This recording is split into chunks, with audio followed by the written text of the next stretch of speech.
The candidate filing deadline has come and gone for the year. At 4 p.m. Friday, Secretary of State Michael Adams shut the traditional door, that's the old one there, calling a lid on any more filings, so our candidate slates are now set. Well, there are no surprise filings on my radar. I'll note for our viewers, we are taping this on Friday afternoon, so it's possible there's a new candidate we hear about over the weekend or some big surprise there. But in case there isn't, all state House seats are up next cycle and 19 state Senate seats are up as well. And we also now know our slates for Senate and congressional seats that are up this year too. You know, it's something that we just watch, and when 4 o'clock comes tomorrow, I can tell you we will be well prepared to defend our seats. Basically, I will tell you, we're already prepared to defend our seats. Those comments coming from Senate President Robert Stivers on Thursday. So I'm going to assume, since both of y'all are here with me today on Friday, y'all have already went ahead and filed your paperwork. Want to start with you here, Representative Donworth. Are you expecting there to be a lot more contested races in the next cycle, especially from Democrats? I do. I think what we are seeing is a lot of anxiety and worry from Democrats across the Commonwealth, and a desire to try to do something about what's happening at the national level as well as the state level.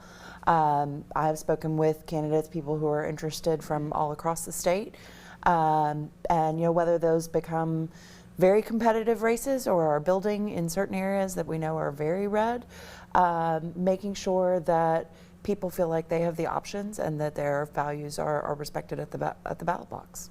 Now that we're on the other side of the filing deadline, are you expecting to see a little bit more endorsements come out for some of these more closely watched races? And then, you know, talking about the Senate race, there was a lot of speculation that the governor would get involved in this. By now we know that he hasn't.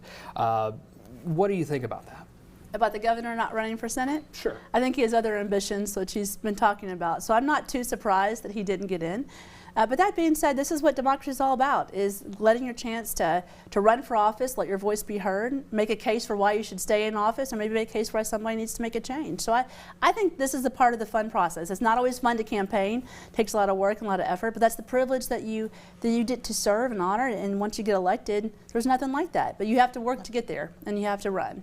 Republicans hold quite a big majority right now. How do Republicans manage some primary challenges that they may see within their own base, especially whenever you have some different ideological wings within the party between this MAGA versus America First argument you've sort of seen start developing, at least nationally? I think in the Senate there's only 2 or 3 who actually have primary challenges, so that's not many out of 19 or so that are up. So they're going to have those kind of debates. That's part of what makes a big tent sometimes challenging to pull together, but at the end of the day, it makes the independent candidate who wins that race, I think, stronger. So there'll be a few things here and there, but I think overall, the fact that we haven't seen more primaries is a testimony to the fact that we're doing the best job we can, and that people are often in line with where the majority in the Senate happens to be.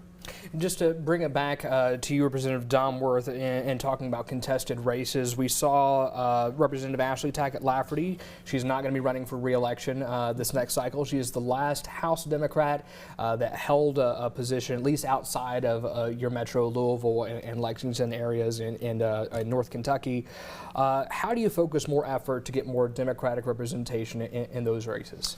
Well, I think former State Senator Johnny Ray Turner, who is running for the seat currently held by Representative Tackett-Lafferty, I have not met him yet, but I have heard wonderful things, and I think that he would do a great job in continuing her efforts to support Eastern Kentucky. There are candidates all across Kentucky, including other areas in Eastern and Western Kentucky. So I think that there are Democrats alive and well. 42% of Kentuckians are Democrats. That's not reflected in the composition of the General Assembly. And so I think people are trying to make their voices heard.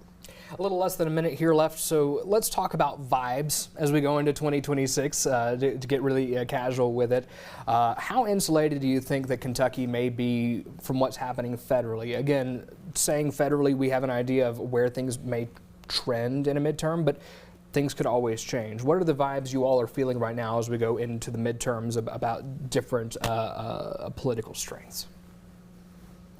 Any thoughts? I don't know. I mean, I think the vibe is pretty strong. People are active, engaged. You know, The federal policy is obviously going to have an impact with the U.S. Senate race, the congressional race. There's far more interest in federal issues because of those two changes, with open seats on both sides and hefty primaries on both sides.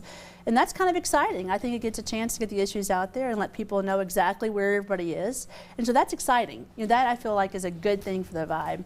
And we'll have to see what the trend is after May.